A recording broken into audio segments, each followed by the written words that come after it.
Thanks everybody. Thanks Antti. Thanks for having me here today. I'm very excited to be back in Helsinki. It's been quite a few years since I've been here the last time.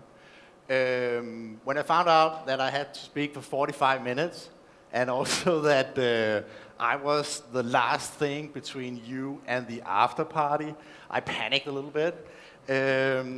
But I thought about what could be interesting for you guys to hear a little bit about.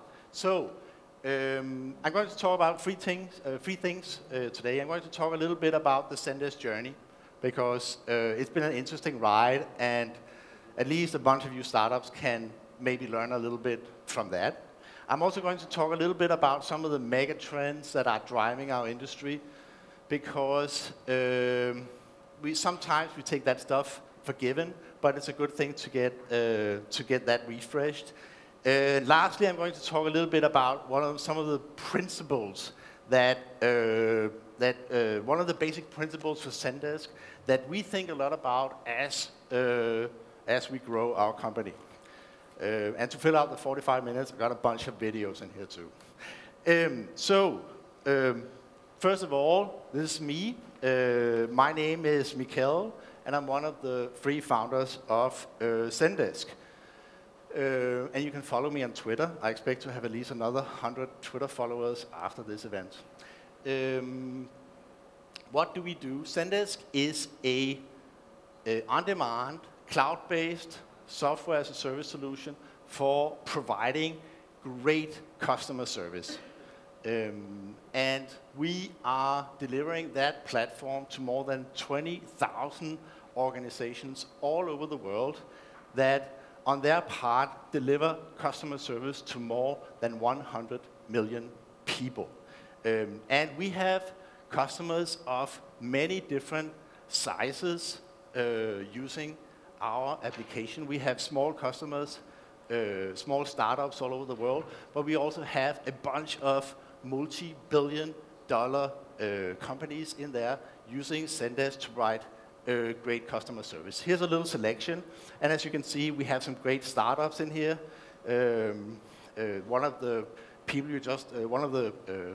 speakers you just heard from Airbnb are also using Zendesk. But we also had companies like Disney, 20th Century Fox, SAP, IKEA, and a bunch of other companies using Zendesk for some kind of support operation. But let me take you back to the founding, to the original building of Zendesk. This is myself and my 2 co-founders, Morten and Alexander. This is Copenhagen, and this was where we sat down and decided to build Zendesk over red wine and cigarettes. How most startups are being created in Denmark. We, 2 of us, had some years of experience building customer service solutions, and we were underwhelmed with how complicated, cumbersome, expensive these solutions were, and we felt that the whole industry needed a good kick in the butt and start using modern mechanisms for both delivering and using customer service software.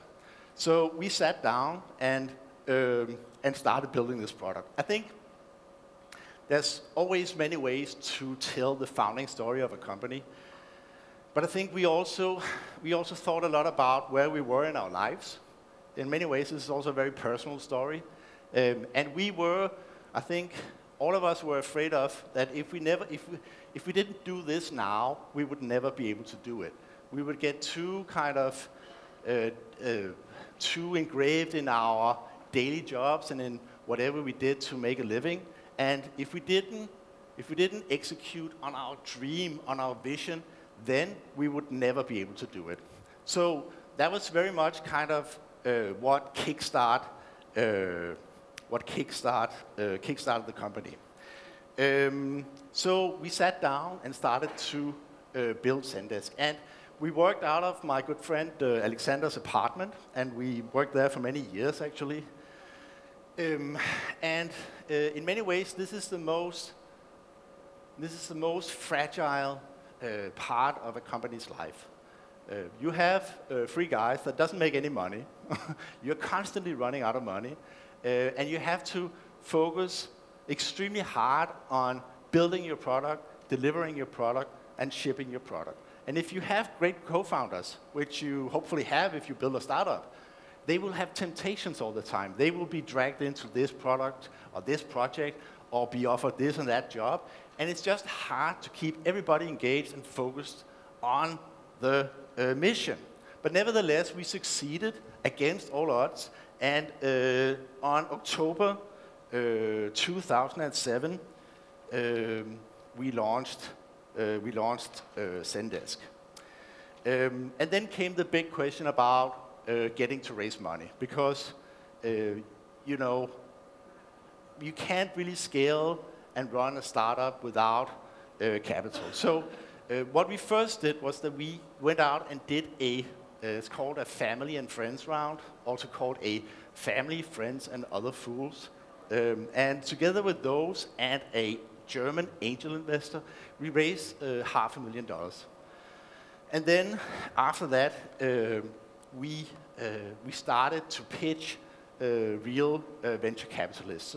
We quickly dropped talking to European VCs and instead focused on American VCs, partly based on, you know, an American dream, but also based on our experiences dealing with European VCs.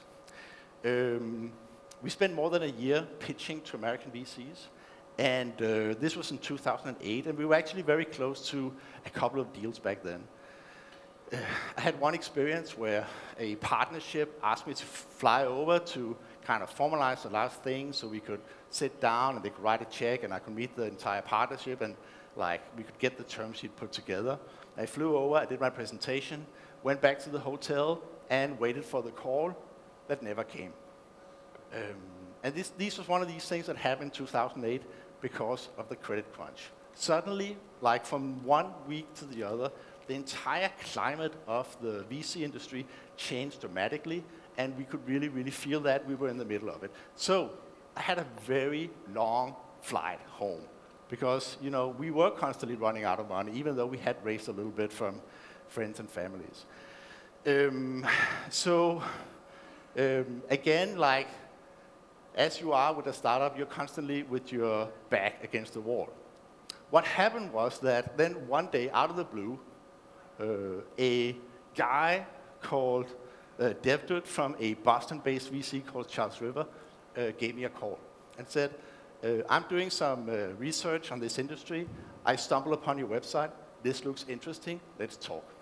And he flew in the next week, flew into Copenhagen in the morning, spent the entire day with us. We were sitting in Alexander's flat, drinking coffee and eating croissants.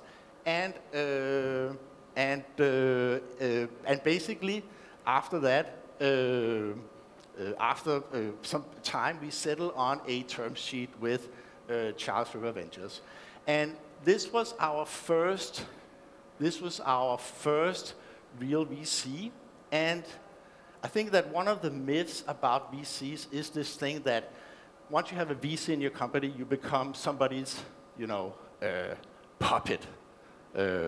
Like they will run your business, you know, they will dilute you, and then they will redefine your strategy, and then you just have to do as they say.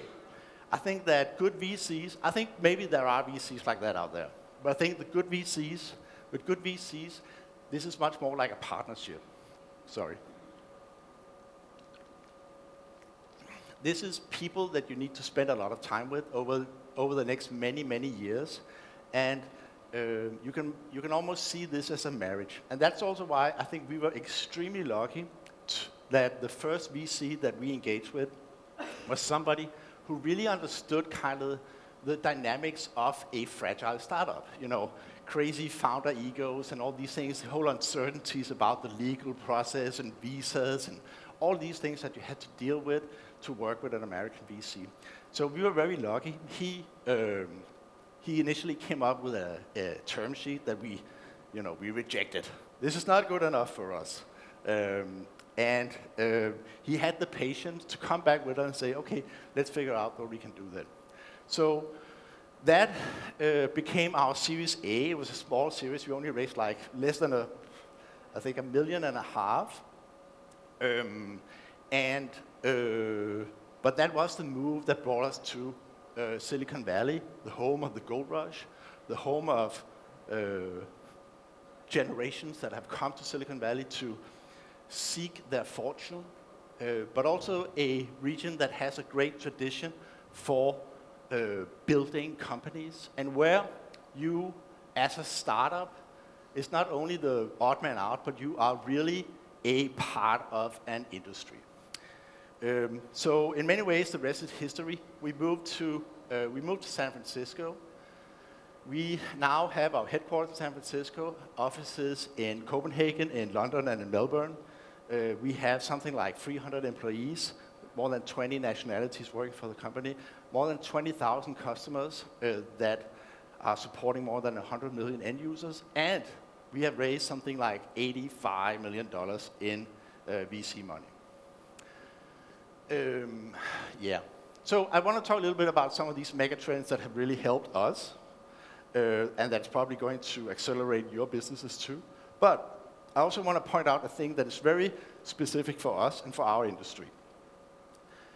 Customer service used to be something that was considered a cost center. As a company, you didn't want to spend or invest in your customers. You had to keep them away from, keeping your customers away from spending your employees' time. After they purchase your product, please go away. That was very much the mentality until very recently.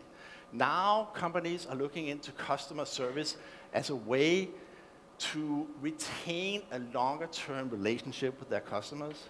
And companies today are looking into all these different new channels where customers are having a big voice now, the whole shift of the consumer voice.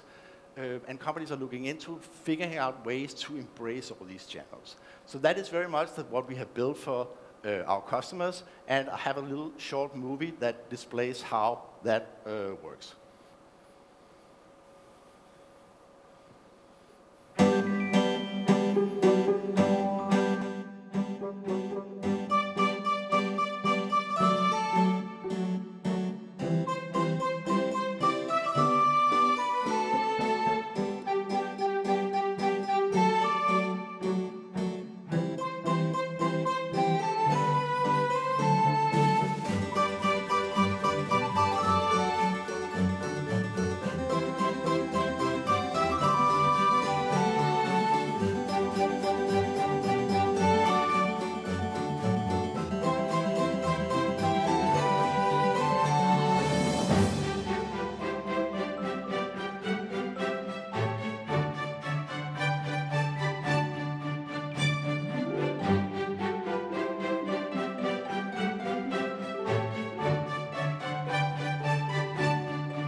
Thank you, thank you. Yes, so, but apart from a very industry-specific trend driving our business, there are bigger trends that is driving our industry and the whole startup, software startup, enterprise software startup ecosystem as a whole. And I just want to go quickly through these trends. First, the whole consumerization of IT. I think we all remember back the days when it was IT who brought in, or the IT department that brought in new technologies to the businesses. It is no longer like that. Today, we as employees are bringing in new technologies into the organizations. We bring in our iPhones and our Androids. We bring in our own laptops. And we also bring in our own systems for collaboration and for sharing. We bring in Dropbox and we bring in Basecamp and other types of collaboration tools and sharing tools to the organizations. And IT departments have very much changed from being a acquirer of technologies to being a curator of technologies. So this is definitely a big opportunity for all of us, because if we are able to build enterprise software in a way that is easy to use, that is beautiful, that gives instant gratification and instant results, we can sell into not the IT managers, but to the people who actually uses the software. Sorry. And help or benefit from this change. Another trend that helps us is how we normally looked at IT as somebody who maintained a bunch of servers in a server room with different mail servers and web servers and all kinds of legacy applications running, databases. This big turd that traditionally was the server room. That has all changed. Nobody today could think about building an application on your own infrastructure. It's all in the cloud. And that change in itself is a huge shift in revenue streams. All these millions and millions of dollars that were, or billions of dollars that were traditionally spent on on-premise legacy software is now changing to cloud software. So that just that change in itself is driving a lot of business all around the world.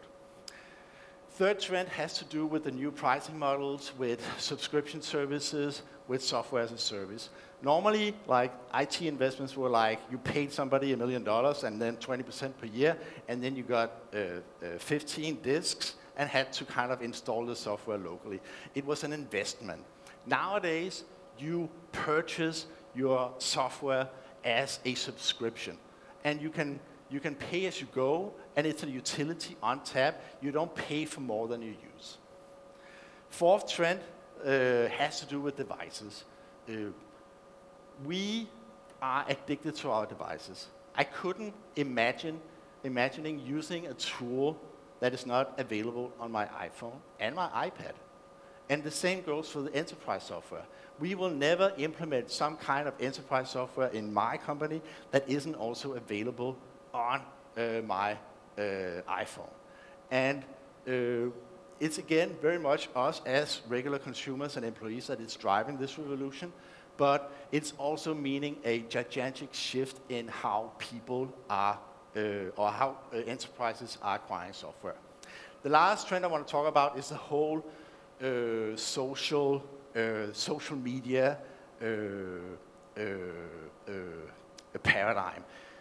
With all the new social media channels, we as consumers, as employees, have changed our expectations to how easy it is to share and collaborate on a very sporadic fashion. We expect from our enterprise applications that it is as easy to share and collaborate as it is with Facebook, with Instagram, or with any of these other services. So that is very much defining our expectations to enterprise software. So again, five big trends here. We're talking about the consumerization of IT. We're talking about the cloud.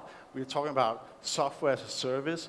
We're talking about devices, and we're talking about social media, are all driving a gigantic, a gigantic change in the enterprise software world. Sorry. So,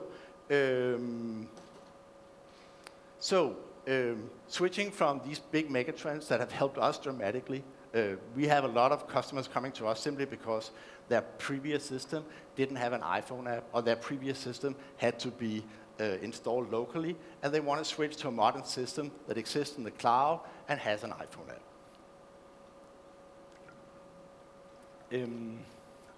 But when you build a business, not when you build a startup is different.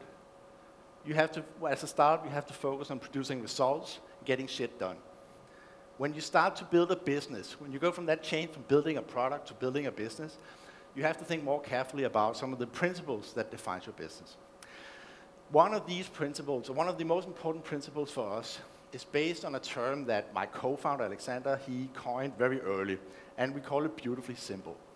It's a way for us to think about not only our product, that it has to be intuitive, that it has to be beautiful, that it has to be simple, but we always have to think about in the user experience, we have to think a few steps ahead of our customers. We have to think about the traps, the friction that is normally associated with our software, and remove all these things. So beautiful simple has become a big part of the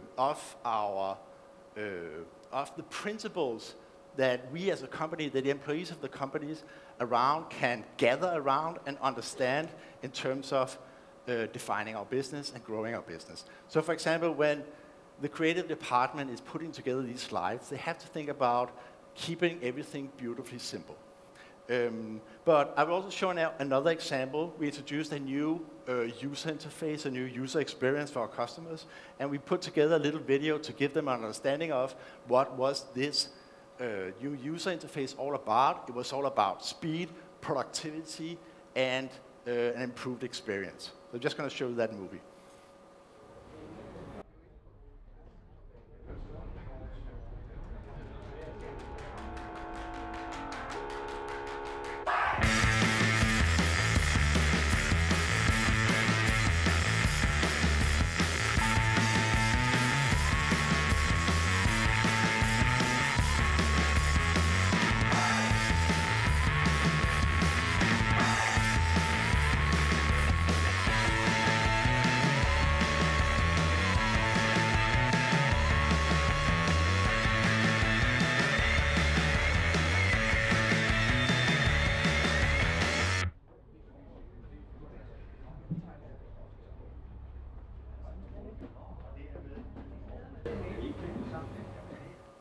So again, an example of something that we consider beautifully simple in terms of getting a message across to our customers. Beautifully simple also, we also think about beautifully simple when we talk to our customers. We try to make it very, very easy for our customers to engage with us. So whether they give us a phone call, whether they write us an email, whether they contact us on our website or initiate a chat or send a tweet or write on our Facebook page, whatever channel our customers choose to connect with us, we have the same internal procedure to make sure that we can reach out to them.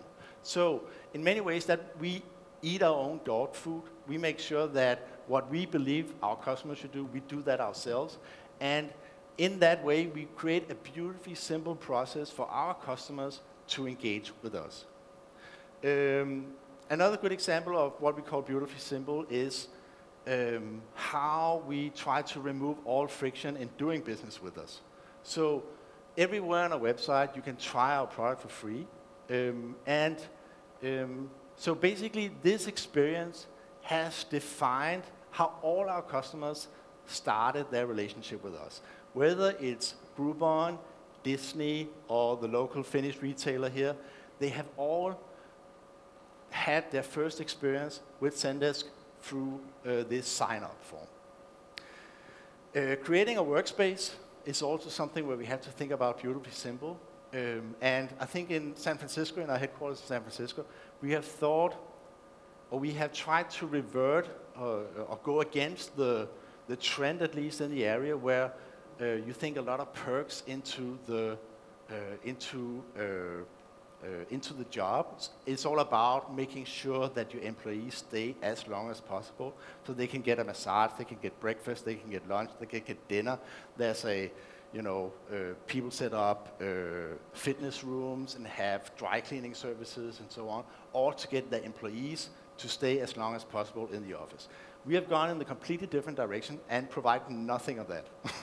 It's also a lot cheaper, but what we believe is that it makes our relationship with our employees much, much simpler. This is not something about creating a second home for them.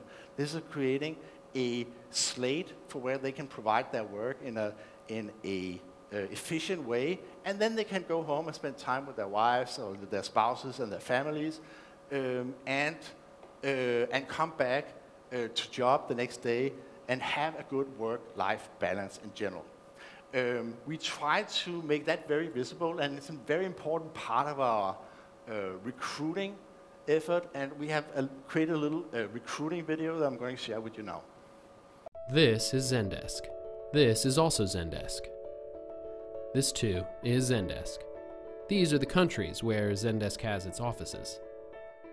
And this is the neighborhood where Zendesk has its headquarters. Headquarters is in San Francisco. When people arrive at headquarters in San Francisco, this is who greets them. This man is a saluter. And when they leave in the evening, this is who says goodnight. She is a smiler. This is what Zendesk sees out its front window, and this is what they see out the back. This is where Zendesk gets its snacks. This is where we eat lunch. This is also where we eat lunch. This is where we get coffee, and after work, some of us walk here and get drinks. They make good drinks here. This is the Golden Gate Bridge. And this is the mayor of San Francisco with the CEO of Zendesk. The CEO of Zendesk is wearing a hard hat. This is Zendesk volunteering in the city. Zendesk and San Francisco love each other. This is the Zendesk engineering team. Some people on this team are managers and some are not. It doesn't matter. It is all one team. This is the support crew, and this is IT. This here is the marketing team. This is Firewitch, the marketing team fish. Firewitch is an awesome fish. This is the creative department, and here's sales and services. This is documentation and finance and HR, and this here is the executive team. Here again is the CEO, this time without a hard hat. This is a typical desk. This is where you will sit maybe. And this is a chair. This chair is sad without you. Here are a few things you will see regularly if you and this chair finally come together. Look, these two people are having a desk race. This is a very boring race. This is salted licorice. It is from Copenhagen, where Zendesk was first created. This is someone eating salted licorice. Apparently, some people like salted licorice, but this guy does not. This is the Zendesk elevator. There is nothing special about this elevator. This is a wall. That is also a door. This is a pop-up office. And this is a pop-up basketball game. This is what Zendesk builds. It is also called Zendesk. Zendesk builds business software for customer engagement.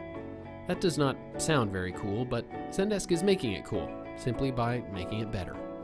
These two people are hugging, and that's nice. People should try and get along, don't you think? This is Booty, and these are his man boobs.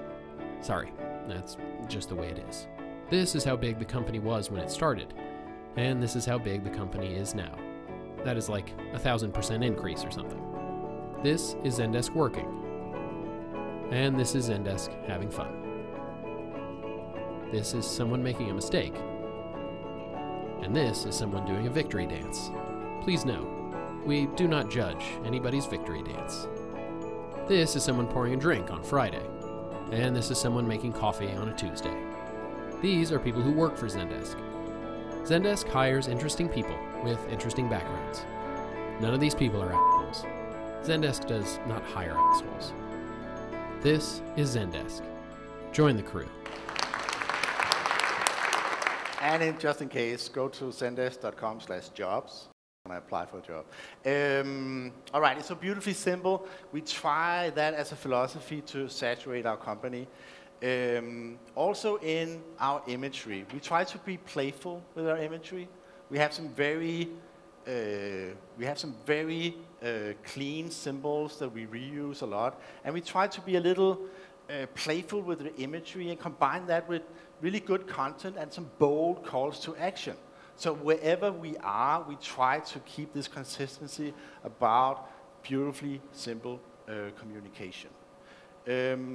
Beautifully simple, I also want to mean, so I know you're all thinking now, beautifully simple, that's easy to say as a startup, because we all know that every startup starts with a simple idea, and then you start piling shit on top of it. You have customers coming with requests, you have sales coming with requests, you have your own crazy ideas, and all these things you start piling on this product, and after a certain period of time, it's not as simple anymore. But I think what we have learned from Beautifully Simple is to take inspiration for some of the big changes that we have seen in technology. So I think, how many here remembers the original OS, Mac OS 9? Yeah.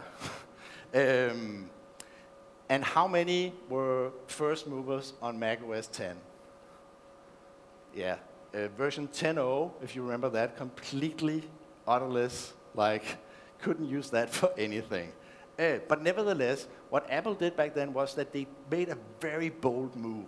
They retained Mac OS 9, keep that system running for, I can't remember how many years, but they kept it so everybody could use an operating system for their computers, while they launched this completely new platform that today is the basis for everything that we do with our Apple products.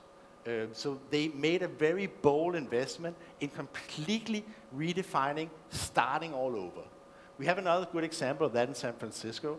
This is the Bay Bridge. It's not the Golden Gate, but the Bay Bridge in San Francisco.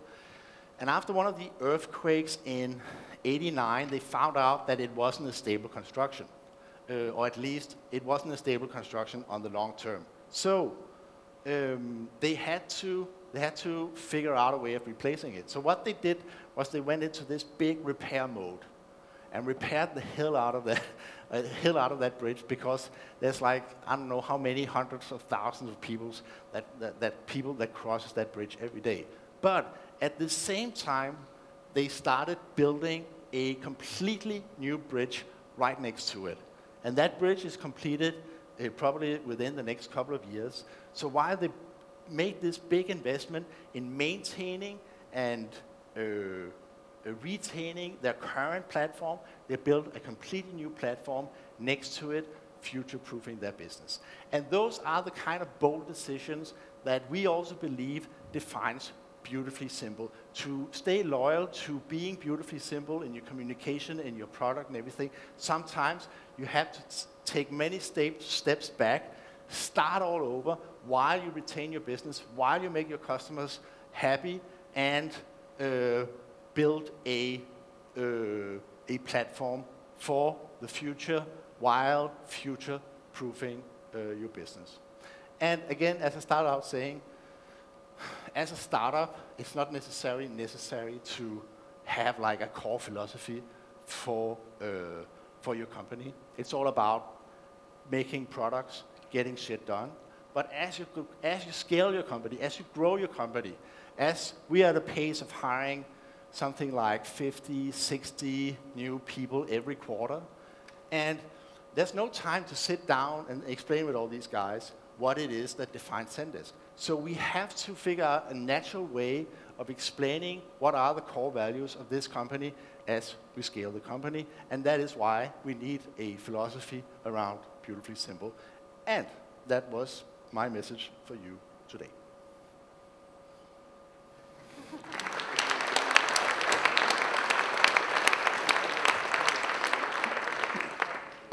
Fantastic stuff. Found this T-shirt from a booth there. That is also Zendesk. So if you want one, I recommend you go there, but not just yet. We're going to ask a few questions from Mikkel. And just to clarify, it says Zendesk loves Arctic 15. I think it could say the other one, other way around as well. Fantastic presentation. Thank you very much. Thank you. Let's take a couple of questions from the audience. There's one at the back. Let me just quickly summarize that. The question is, how do you manage your different offices in different geographical locations, especially after the move of the founding team to the US? Yeah. So the story is correctly as is that we basically, when we closed the Series A, we moved everything to San Francisco. We didn't leave anything behind. So we, and it was a very kind of, it wasn't a real company back then. You know, it's like 3 founders, not on a regular salary or anything like that. And we had a bunch of people helping us across the world, but they were all contractors and so on. So we made a decision of moving everything to San Francisco, and we basically start scaling the organization there. And that was very much driven by my desire to never travel again, because I had been traveling back and forth between Europe and US and the West Coast for, you know, I spent, over a period of a year, every month I spent 10 to 12 days in San Francisco. So I was traveling back and forth all the time. And this was a period also where I had two small kids while we built during the first couple of years with Zendesk. So I was away from my family all the time, and I was just sick and tired of traveling. So we said, okay, let's build everything in San Francisco. And we did that for a few years. It wasn't until really like a year and a year and a half ago, we then said, okay, now we have a density. Now we have a core group. We have good processes. We have the key people in place. Let's start to think about the future diversity, the future kind of flexibility, agility of the company, and let's start building up satellites. So London is a support and sales office primarily. We have 30 people there. Melbourne is a similar. We have somewhat less. We have like 15 people. But then we set up an engineering center in Copenhagen because we still had some kind of brand there, and we could hire really easily. So, and the key is all about finding that good first person that can take it to the next level. And that is very much the core principle, one of the principles that we build on Zendesk, setting up these satellite offices, finding the right guy to run that place, and scale like that. Very good, very good. I think we have the mics working now, so are there any other questions? Gentleman over there. Daniel Downing. So what were the roles of the original founders? So who did the sales, who did the development, etc.? So I was the icing on the cake. My 2 co-founders are much more technical than I am. And Morten is very much, you know, you fall into these roles. You know, you start one place and then with time you fall into different roles. So Morten very much became our back-end guy. Make sure that everything was running, that the processes and the backup systems and all of that stuff, all the back-end infrastructure ran. And Alex became much more the front-end guy, working with how the user experience was and how these 2 things were connected, while I dealt with investors and customers and did customer service and support and everything else. What do you think the optimum number is to start a business like this? Is it sort of 3 people, or would you have wanted more or less? 1. Okay.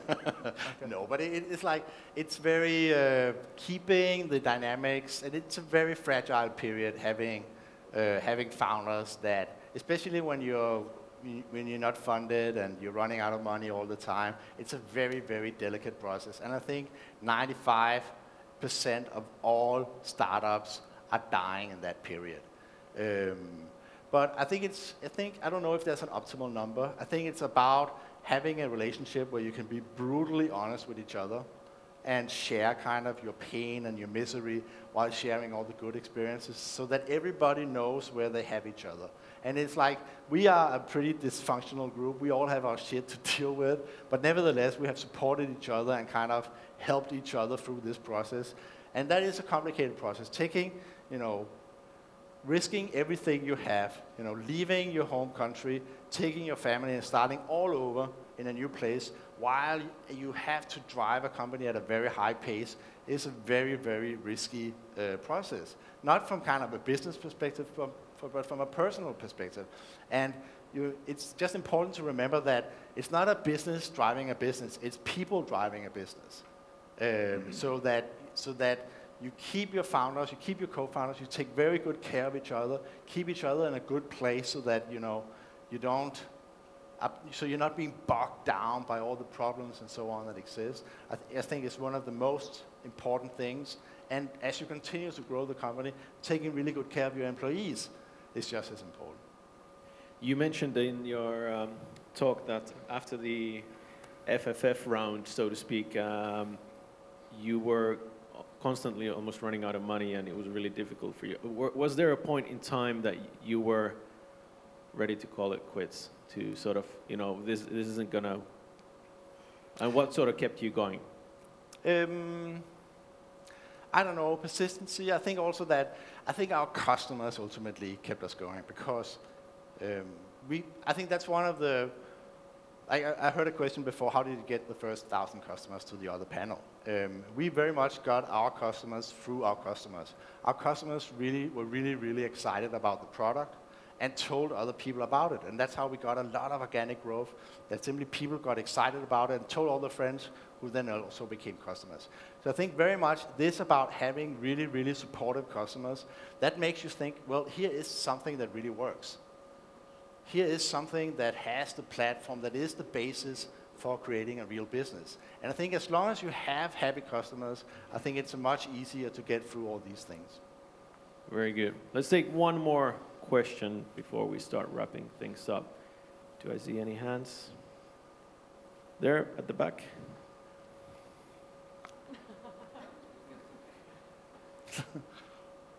Hi, James Winter, PayPal. Do you have an exit strategy, or is that premature? I think it's IPO. An exit strategy? No, yeah. I think like, I don't believe in exit strategies.